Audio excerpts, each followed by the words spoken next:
Assalamualaikum warahmatullahi wabarakatuh.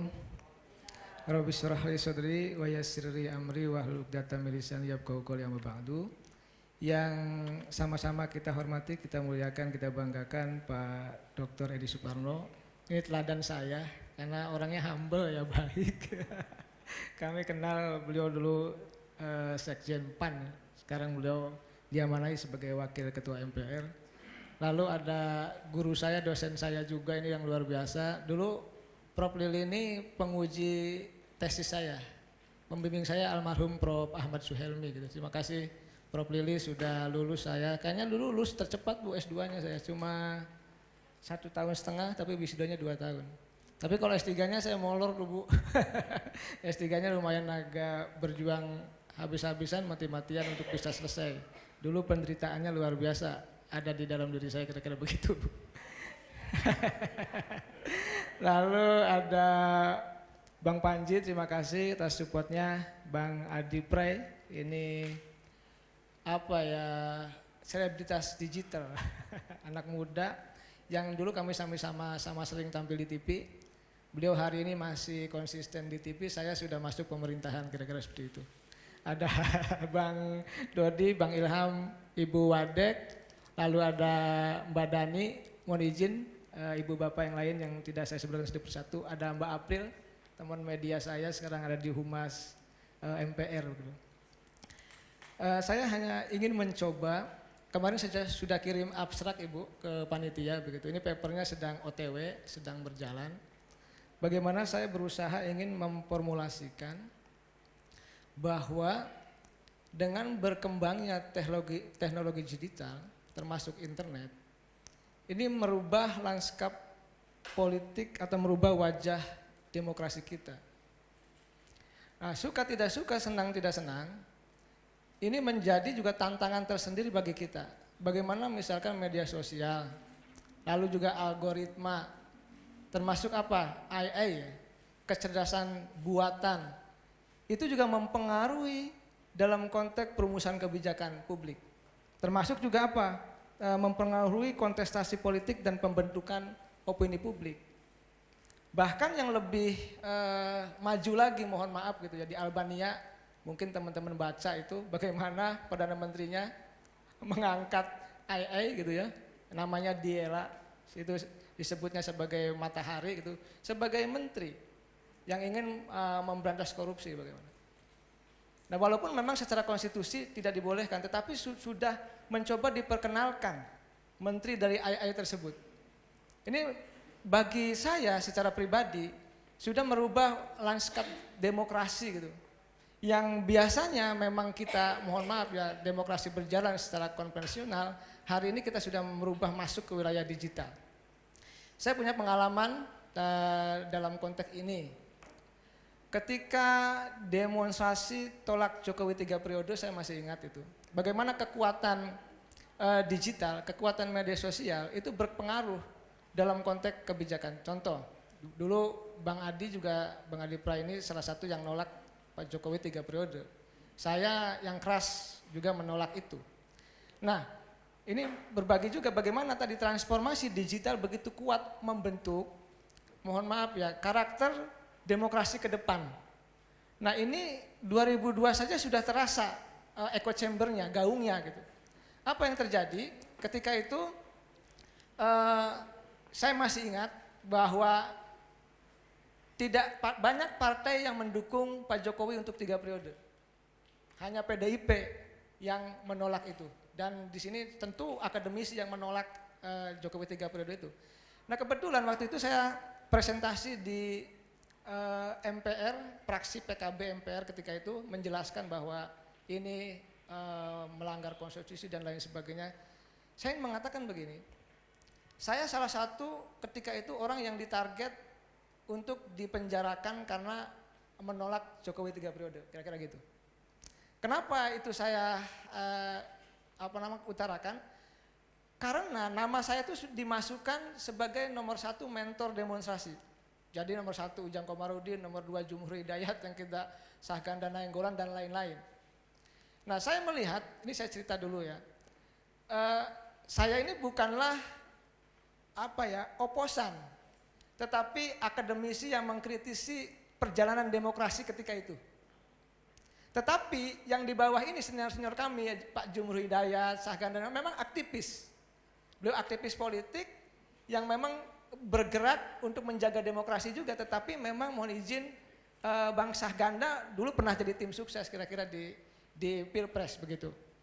Nah, saya memahaminya adalah ketika itu saya ditelepon sama Prof. Jimli Asidiki mengatakan, Jang, kamu ini ya mendorong-dorong demo ya katanya ya, bahwa menolak Jokowi 3 periode katanya. Pak Prof. Jimli, saya bilang mohon izin, boleh disadap, dicek HP saya tidak ada. Tetapi Bang Jimli punya asumsi begini, Jang. Demonstrasi di masa Jokowi salah satu yang terbesar adalah 212 dan gerakan, yaitu salah satunya ya adalah tolak Jokowi 3 periode. Loh kenapa saya yang dituduh, saya bilang, kenapa ya saya yang diasumsikan menggerakkan mahasiswa. Ternyata tadi, Jang, pola gerakan pun sudah berubah katanya. Yang tadinya pola gerakan itu ada underground, aktivis-aktivis mahasiswa, tetapi hari ini sudah muncul ke permukaan. Melalui apa? Melalui media televisi.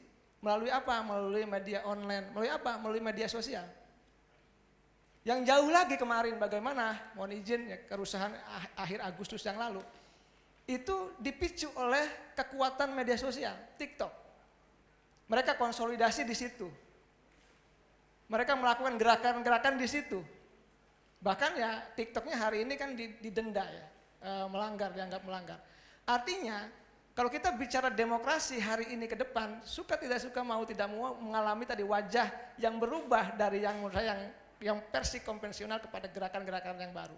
Oleh karena itu aktivitas ke depan, saya melihatnya mohon maaf, kalau kita scholars, akademisi, hanya masuk di ruang-ruang kelas, ini kritik bagi saya juga karena saya dosen, hanya masuk di ruang-ruang seminar, tidak masuk di wilayah tadi ya digitalisasi, maka kita akan ketinggalan. Kita hanya akan kalah oleh mereka influencer yang mereka hanya cuap-cuap, tidak punya ilmu, tidak punya data, tapi mereka misalkan dibayar oleh kelompok tertentu, tapi mereka menggerakkan demonstrasi.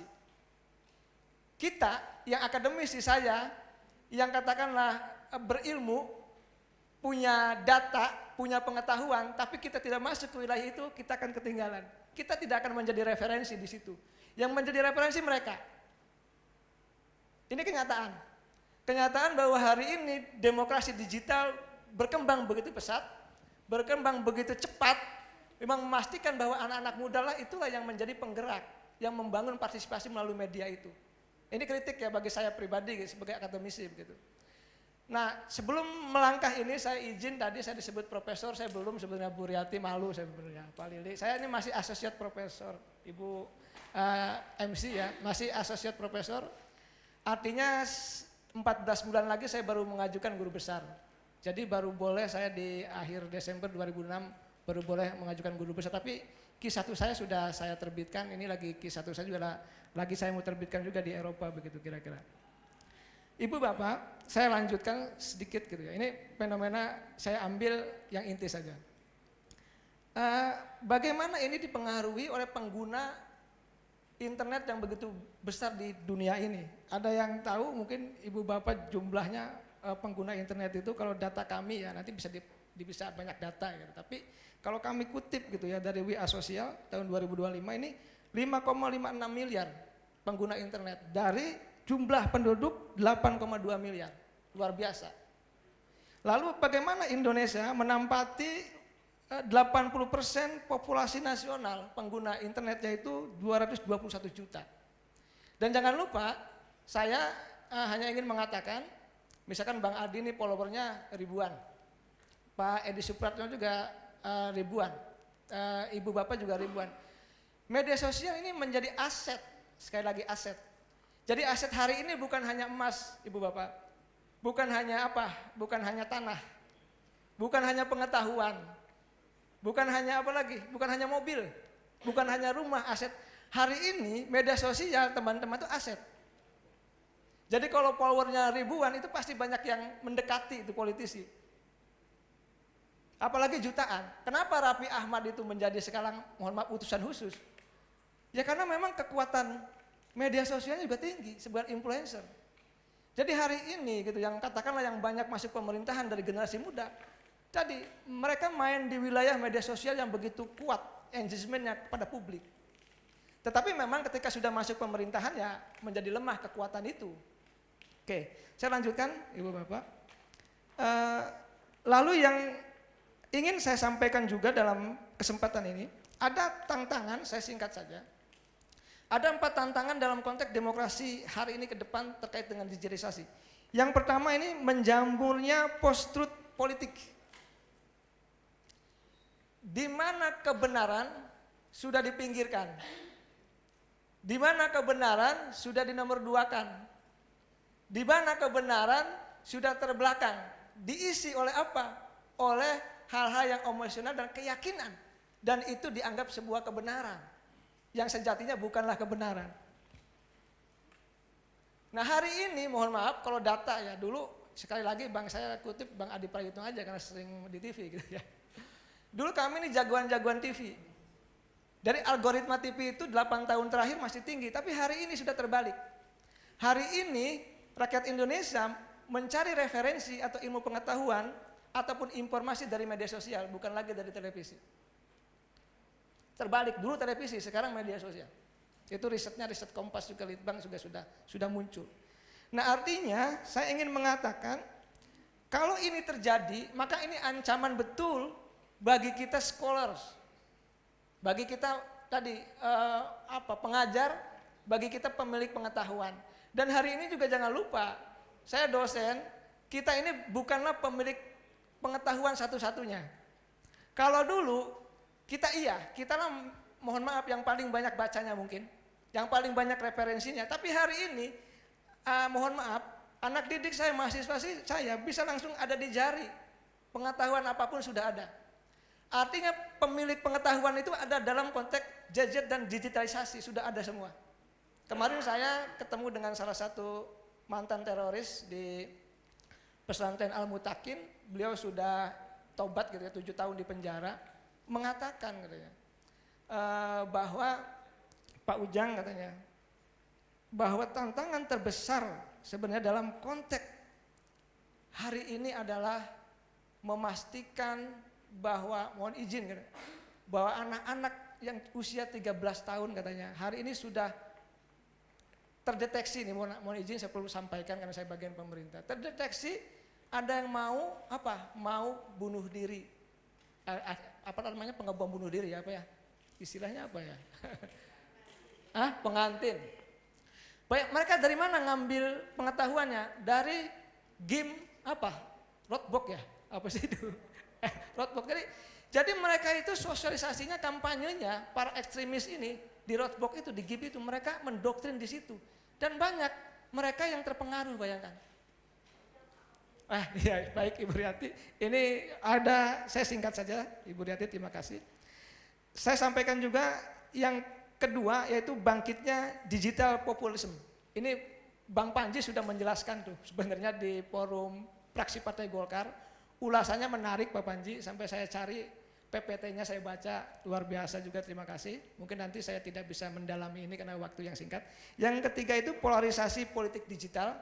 Yang keempat itu geliat digital aktivisme. Nanti mungkin ini yang akan saya tulis dalam momentum ya konferensi nasional yang memang sudah disediakan oleh panitia. Terima kasih. Assalamualaikum warahmatullahi wabarakatuh.